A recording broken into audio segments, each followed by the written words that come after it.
Bienvenue sur le podcast Mise en lumière holistique. Ce podcast a pour but de rendre accessible et surtout compréhensible le développement personnel, l'univers de l'énergétique et la spiritualité. Mise en lumière holistique est là pour vous apporter des clés de compréhension dans votre cheminement intérieur spirituel. Des clés pour avancer, comprendre et œuvrer sur vous-même.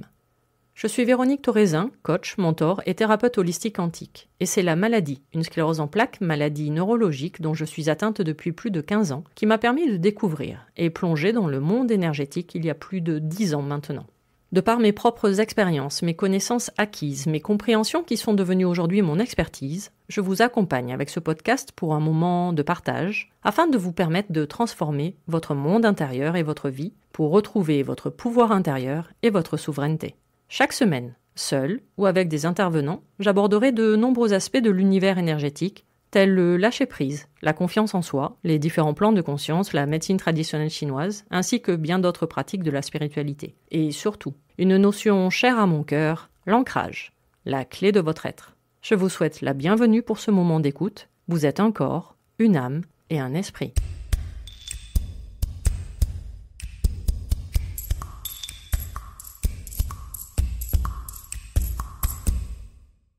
Bonjour et bienvenue pour ce nouvel épisode du podcast Mise en lumière holistique où j'aborde une nouvelle fois la symbolique émotionnelle d'une maladie.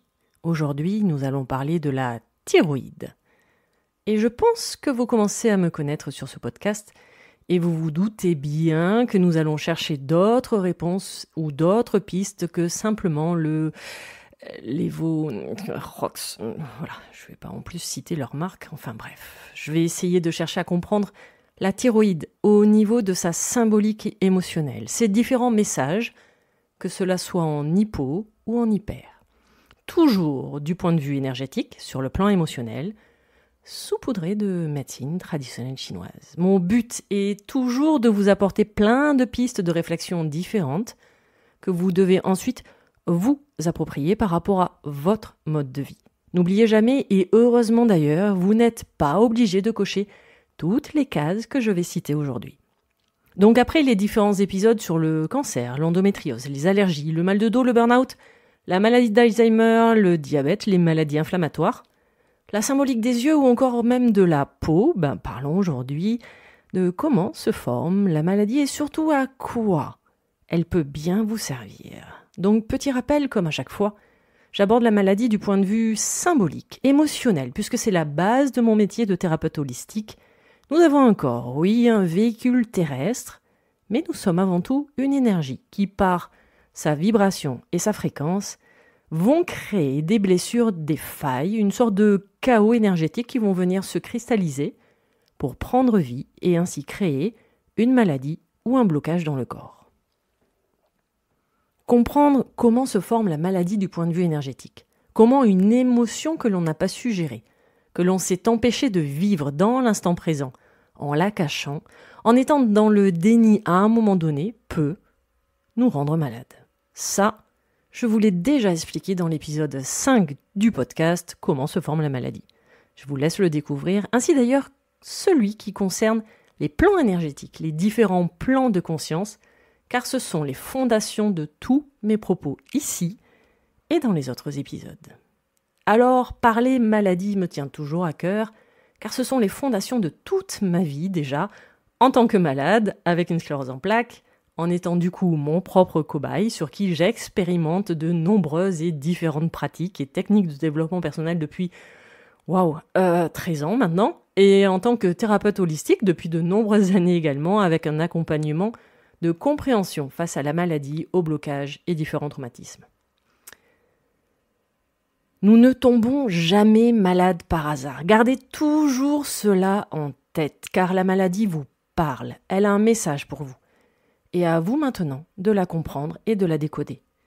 Comprendre que les mots MOTS, entendus depuis votre enfance et même parfois avant, vont devenir des mots MAUX de votre vie d'adulte. Et voilà tout mon propos pendant ce podcast. La maladie est là pour vous faire passer un message que vous n'avez pas été capable d'entendre autrement qu'à travers elle et sa douleur ou souffrance ressentie à travers votre corps. Elle vient vous donner le temps de cette compréhension. Il faut comprendre que la maladie n'est pas un problème, elle est la solution au problème. Mais ce problème Soit vous ne l'avez pas vu à temps, soit vous n'avez pas voulu le voir. Et le but de ce podcast, c'est de vous apporter des clés de compréhension, un éclairage par rapport à votre parcours et vos ressentis. En aucun cas, mon discours sera de vous dire d'arrêter tout traitement ou tout suivi conventionnel allopathique. Bien au contraire, la médecine d'aujourd'hui va s'occuper de votre corps. À vous maintenant de vous occuper de votre esprit, plus précisément de votre plan mental et émotionnel, la source de vos blessures afin de ne plus tomber malade ou faire en sorte que celle-ci ait le moins d'impact dans votre vie. En cet instant, je suis là pour planter des graines, pour vous éclairer dans votre propre cheminement de guérison et vous faire comprendre que votre corps et ses blocages ou problématiques ne font que répondre à votre plan émotionnel et mental. Le propos de cet épisode est juste de vous faire voir et surtout comprendre la maladie différemment et de vous permettre de commencer un cheminement personnel intérieur. Évidemment, en tant que thérapeute, je ne peux que vous recommander également de consulter différentes personnes par différentes pratiques de développement personnel afin de vous faire accompagner dans cette compréhension qui n'est pas toujours facile d'affronter seul. Donc déjà, comprenons la thyroïde. La thyroïde est la glande principale du système endocrinien servant à la fabrication d'hormones. 2 hormones majeures. La T4 qui va ensuite se transformer en T3. Sa particularité est de contenir de l'iode, reconnu pour être un antiseptique puissant et nécessaire au bon fonctionnement du corps tout entier. Hormone que la thyroïde va ensuite rejeter dans l'organisme par le biais du sang et de la circulation sanguine. C'est une petite glande de 6 cm environ qui a la forme d'un papillon et qui pèse 10 à 25 grammes environ, située à la base du cou, à l'avant de la trachée, sous la peau et sous les muscles du cou. Elle est elle-même contrôlée par l'hypophyse, qui elle-même est contrôlée par l'hypothalamus. Alors si vous vous intéressez un peu au système énergétique, vous connaissez déjà ces 2 mots et vous connaissez également leur fonction spirituelle. Je vous laisse faire vos propres recherches ou alors je vous en parle dans le programme des chakras, puisque le système endocrinien est en lien avec le système énergétique des chakras. Donc la thyroïde produit des hormones qui facilitent le travail des cellules. Elle intervient aussi bien au niveau du cœur qu'au niveau des yeux, des muscles ou encore même du cerveau. Alors cette maladie touche également des hommes, même si les femmes ont quand même 6 à 8 fois plus de risques de développer des troubles de la thyroïde. Quelques signes d'hypothyroïdie, c'est-à-dire quand elle est sous-active, ou d'hyperthyroïdie, c'est-à-dire quand elle est trop active. Alors, les signes mélangés, ça va donner fatigue, prise de poids, de la frilosité, un rythme du cœur plus lent ou même de l'insuffisance cardiaque, une perte de poids rapide, de la diarrhée ou des nausées, ou encore une soif intense. Donc du point de vue énergétique, la glande de la thyroïde est placée en plein sur le centre énergétique du chakra de la gorge, centre de la parole, le siège de notre voix. Alors pas uniquement celle qui nous permet de parler, cela fait référence également à notre petite voix intérieure, celle qui nous guide. Appelez ça intuition, si vous le désirez. Le centre d'énergie de la gorge représente ma créativité. J'apprends donc à m'exprimer librement et j'utilise tous mes moyens. Je développe mon esprit créateur. Un chakra de la gorge déséquilibré du point de vue énergétique peut souffrir de la culpabilité, de la maltraitance physique et affective, de chagrin, de sentiments refoulés, de colère ou même de peur, qui vont serrer la gorge. Il va donc y avoir une symbolique de mots, M-O-T-S, qui sont bloqués dans votre gorge, car vous vivez la plupart du temps avec une blessure de l'âme de l'enfant intérieur, de l'injustice, provoquant de la psychorigidité dans votre vie et de la rigidité dans votre corps. Comme la vie est injuste avec vous, vous passez votre temps à ravaler vos mots ou au contraire à déblatérer, à être dans un jugement permanent et la critique. Vous avez un positionnement de victime face à la vie, face aux autres. Vous le voyez, le petit Calimero ? C'est trop injuste. Le cou est la partie du corps qui relie la tête, faisant référence à l'esprit, au mental, mais aussi à toute la spiritualité par les chakras supérieurs, donc qui relie la tête au reste du corps, la partie la plus matérielle visible. Un exemple de déséquilibre énergétique, si mon orgueil est très fort, c'est-à-dire que j'ai un chakra couronne plus que déréglé, je ne suis pas capable d'écouter ma véritable nature. Je passe à côté de mes vrais besoins, ceux de mon âme, car je suis sous l'emprise de mon mental, qui est au contrôle. Donc avec la glande de la thyroïde, du point de vue symbolique, il va surtout être question d'horloge, de votre horloge interne qui est en décalage. Je m'explique, vous n'êtes jamais à l'heure, ou du moins votre horloge interne n'indique jamais l'heure correcte de votre montre. C'est-à-dire que soit vous voulez que tout aille beaucoup plus vite pour passer rapidement les moments désagréables, soit au contraire, vous désirez ralentir le temps afin de profiter des moments agréables. Donc grosso modo, vous ne vivez absolument pas dans cette notion de base de l'ancrage, c'est-à-dire l'instant présent. Donc vous vivez un conflit permanent avec le temps. Vous vous battez contre le temps, tout le temps d'ailleurs. Alors en cas d'hyperthyroïdie, le temps ne va pas assez vite. Vous avez l'impression de ne pas être assez rapide dans votre quotidien. Du coup, vous cherchez à rattraper le temps qu'il vous semble avoir perdu. Bon, derrière se cache une notion de survie. Alors, une petite blessure de l'âme de l'enfant intérieur du rejet également. Et une arrivée dans ce monde qui vous a un peu secoué. Style, vous êtes resté un peu au chaud, pas trop pressé de sortir du ventre de votre mère. Du coup, aujourd'hui, vous avez l'impression de devoir rattraper tout ce temps qu'inconsciemment, vous pensez avoir perdu. Vous allez vite vous sentir dépassé par une sensation de ne pas y arriver, soit en temps, soit en capacité. Et vous pensez que vous pouvez toujours mieux faire. Vous désirez rattraper le temps perdu, donc sauter les étapes pour aller plus vite. Ce monde ne va vraiment pas assez vite pour vous.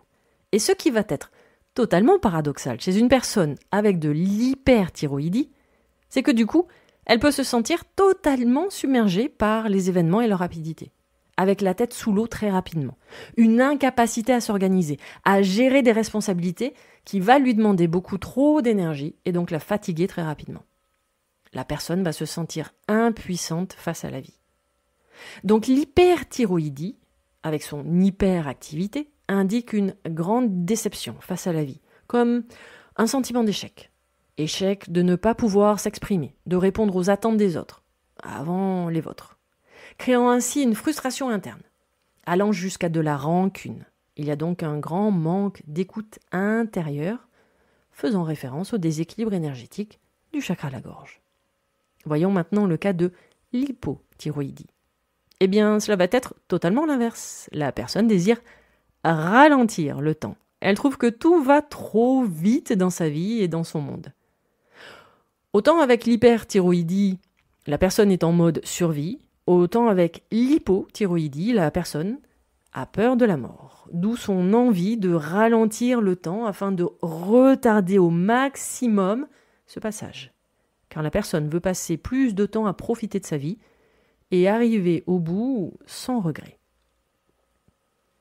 De la peur se cache également derrière l'hypothyroïdie, peur d'affronter les problèmes, les responsabilités. Une montagne se dresse devant la personne à chaque occasion et elle va se sentir dépassée. Cela devient insurmontable. Je n'y arriverai jamais, j'ai peur d'affronter les problèmes, j'ai peur de devoir me battre et je me sens impuissante. C'est insurmontable, j'ai besoin de prendre mon temps, car je suis complètement dépassée par les événements. Je me sens impuissante et j'ai peur d'être seule à affronter ces problèmes, à devoir me battre. Je dois faire vite, mais j'y arriverai. Donc par le biais de l'hypothyroïdie correspondant à une insuffisance thyroïdienne, le corps de la personne envoie une sorte de message d'alerte pour que la personne apprenne à réagir face à différentes situations et change son mode de fonctionnement et sa vision des choses. Alors toujours pareil, nous sommes sur un déséquilibre énergétique du chakra de la gorge, avec un manque de communication avec les autres, un manque de communication interne, évidemment dû à un manque de confiance en la vie et en soi-même. Puis il y a aussi la thyroïdite d'Hashimoto, une hypothyroïdie plus particulièrement dite maladie d'Hashimoto, du nom de son découvreur, le médecin japonais Hakaru Hashimoto en 1912. D'ailleurs, en 1957, cette maladie devient la première maladie auto-immune d'organes à être reconnue. Alors, du point de vue allopathique, elle résulte d'une inflammation progressive de la thyroïde, entraînant une fonction de la glande en hypo. Du point de vue énergétique et symbolique, on va revenir à la naissance, car il est toujours question d'horloge biologique et de vitesse de temps qui s'écoule. J'ai eu une naissance qui s'est passée trop vite. Et donc l'enfant veut bien accepter de vivre uniquement si le temps ralentit. Cela lui permettra ainsi de se sentir en sécurité et surtout de se sentir vivant, existant, reconnu. Blessure du rejet, bonjour.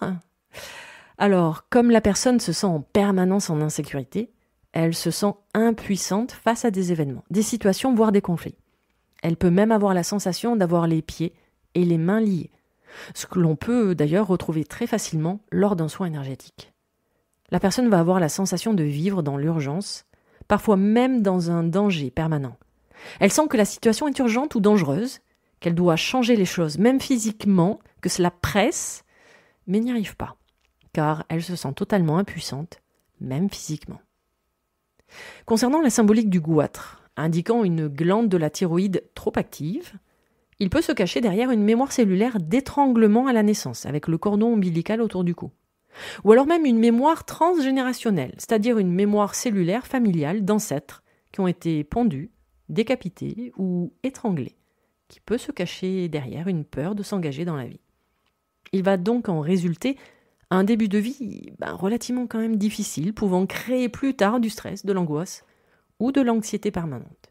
Une sensation même de se sentir étouffé dans sa vie par des situations ou des émotions trop intenses et surtout non exprimées, qui vont pouvoir se retrouver dans un goitre. Alors du point de vue de la médecine traditionnelle chinoise, il faut comprendre que beaucoup de méridiens, donc des circuits énergétiques internes, passent par le cou et donc par la glande de la thyroïde. Et les organes qui sont étroitement liés à la thyroïde, c'est-à-dire que le praticien d'acupuncteur va aller s'intéresser de près, sont le poumon, la rate, l'estomac, le foie et surtout le rein, organe principal de toute votre immunité en MTC. C'est pour cela d'ailleurs que la MTC va s'intéresser à la racine de la maladie, que l'on va appeler BEN, B-E-N, c'est-à-dire la cause, mais aussi aux branches de la maladie que l'on va appeler BIAO, B-I-A-O, c'est-à-dire le ou les manifestations. Et dans le cas de la thyroïde, la MTC va quand même s'intéresser beaucoup plus à l'organe du rein, organe lié à la saison d'hiver, et là, je vous laisse découvrir les épisodes dédiés aux saisons pour en savoir un peu plus. Et nous allons donc parler de vide de yin du rein dans le cas d'une hyperthyroïdie ou un vide de yang du rein pour une hypothyroïdie. Tout ceci sont des termes utilisés selon la médecine traditionnelle chinoise, petit rappel. Donc le rein qui lui-même va aller interagir avec d'autres organes pour provoquer d'autres déséquilibres énergétiques main dans la main. Oui, je sais, la MTC peut vite devenir compliquée. Alors, comme par exemple, le rein peut se combiner avec la rate, provoquant ainsi des troubles de l'appétit, ou de la prise de poids dans certains cas.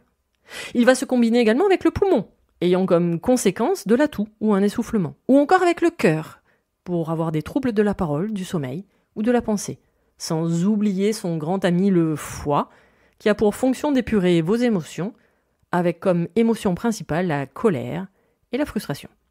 Ceux-ci ne sont que des exemples et je vous recommande vivement de vous rapprocher d'un praticien en médecine traditionnelle chinoise pour en savoir un peu plus, car n'oubliez jamais, vous êtes unique, donc votre maladie aussi, et que mes propos sont plutôt généralistes, vous n'êtes pas obligé de cocher toutes les cases de mes paroles, heureusement d'ailleurs.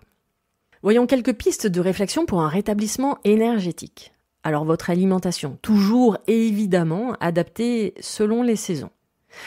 Petit aparté d'ailleurs, cet épisode est enregistré mi-octobre et nous avons encore des températures très chaudes, du moins dans le sud de la France, avec du 30 degrés pour un 10 octobre. Alors petit rappel de saison, le climat lié à la saison d'automne est la sécheresse. Donc ça, c'est fait. Mais je regardais tout à l'heure aux infos des gens se gaver de glace pour se rafraîchir. Ce qui est une totale aberration énergétique. Tu m'étonnes après que les gens se plaignent d'inflammation. Enfin bref, parenthèse refermée. Donc, Votre alimentation est toujours adaptée selon les saisons.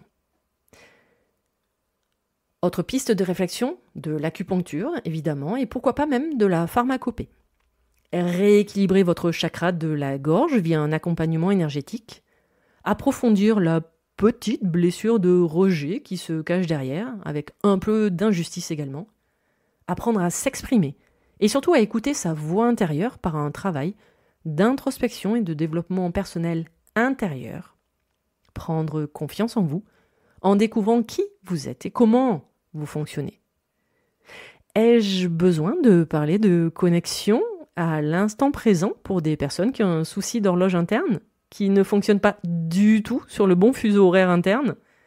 Alors vous pouvez par exemple commencer par la méditation de pleine conscience, ou encore faire même des activités manuelles créatrices. Il n'y a rien de mieux que pour être dans l'instant présent. Peinture, poterie et j'en passe. Ah oui, dernier petit conseil qui me vient, commencez par comprendre que vous êtes le créateur de votre vie. Alors gardez toujours en tête que le corps utilise des stratagèmes pour nous faire sentir physiquement les émotions que notre mental tente de nous cacher et qui sont pourtant les messages. Oui, la clé de la maladie, elle est là, dans les émotions. Et la clé de guérison sont dans vos croyances, ou plutôt dans la déconstruction de toutes vos croyances affectives et, dans le cas de la thyroïde, dans le nettoyage de vos mémoires cellulaires. Les émotions gèrent votre quotidien, c'est-à-dire qu'à longueur de temps, vous avez constamment des émotions, mais vous ne le réalisez pas, car vous vivez dans l'instant présent. Bon, enfin, dans le cadre de la thyroïde, bref, ces émotions viennent et vous traversent. Et surtout, il ne faut pas chercher à les bloquer. Au contraire, vivez-les, mais dans l'instant présent, car ces émotions sont impermanentes. Donc, elles vont vous traverser avec un début et heureusement une fin. Dans l'instant présent, une émotion a une vie à peu près de 60 à 90 secondes maximum. Au-delà, ce n'est plus une émotion. C'est votre mental qui a pris le relais et qui va se nourrir de cette émotion non digérée, surtout non comprise. Parce que ces blessures, ces émotions refoulées non comprises vont rentrer en résonance avec votre plan mental. C'est lui, le mental, qui va faire prendre vie à la maladie, au blocage et au traumatisme, qui va les créer dans la matière, c'est-à-dire dans le corps. L'émotion non digérée va donc cristalliser, devenir matière à un endroit précis, mais pas n'importe où, et pas sous n'importe quelle forme, pas de n'importe quelle manière. Et ces podcasts sont là justement pour vous le décrypter. Car chaque maladie a un message, a une symbolique. Et quand on comprend le message qu'elle a à nous faire passer, on peut parfaitement en guérir. Car oui, nous avons absolument tous en nous le pouvoir de guérir les maladies. La guérison est un choix, nous sommes le créateur de notre maladie, nous avons donc également le pouvoir de créer notre propre guérison. Car en faisant ce choix de guérison, vous prenez vos responsabilités et au revoir, le petit Calimero. En prenant vos responsabilités, vous sortez de votre rôle du personnage, de malade, donc de victime. Donc dès que vous prenez vos responsabilités face à la maladie, au blocage ou aux différents traumatismes, dès que vous comprenez que ce sont vos émotions et uniquement vos émotions et leur interprétation de votre mental face à une situation extérieure, mais ayant une résonance intérieure, vous êtes sur le chemin de la guérison, mes félicitations. Les maladies sont donc les résultantes de croyances erronées cristallisées. Ce sont des émotions qui ont pris vie dans votre corps pour vous parler, et surtout pour que vous preniez le temps de les écouter. Et c'est là que d'autres pratiques de développement personnel, comme le Reiki, les soins énergétiques, la kinésiologie, les mémoires cellulaires, la sophrologie, ou encore l'hypnose, vont aller plus profondément chercher les émotions bloquées. Moi, grâce à ma pratique énergétique et toute la boîte à outils cumulée, j'ai la capacité d'avoir une vision globale, de voir la problématique sur le plan physique, mais surtout de comprendre les blocages sur les autres plans énergétiques, émotionnels et mentaux. Pour en savoir plus, je vous laisse découvrir des auteurs qui ont été précieux dans mon cheminement vis-à-vis de la maladie. Des auteurs comme Gérard Attias, Annick de Souzenel, Michel Odoul, que j'ai eu l'occasion de recevoir sur ce podcast, Alejandro Jodorowsky, Jacques Martel, ou récemment Bruce Lipton, Joe Dispenza ou Greg Braden. En attendant, peut-être qu'un jour, j'écrive le mien. Cet épisode dédié aux maladies et plus précisément à la glande de la thyroïde est maintenant terminé. Je tenais à vous remercier d'avoir pris le temps de l'écouter. Retrouvez-moi sur Instagram où je partage mon expertise au quotidien, ainsi que toutes mes prestations, coaching, ancrage, accompagnement énergétique, initiation Reiki en ligne ou même les soins audio hypnoméditatifs sur les blessures de l'âme de l'enfant intérieur sont sur mon site internet www.veroniquetorezin.fr. Tous les liens pour me retrouver seront mis dans le descriptif de l'épisode.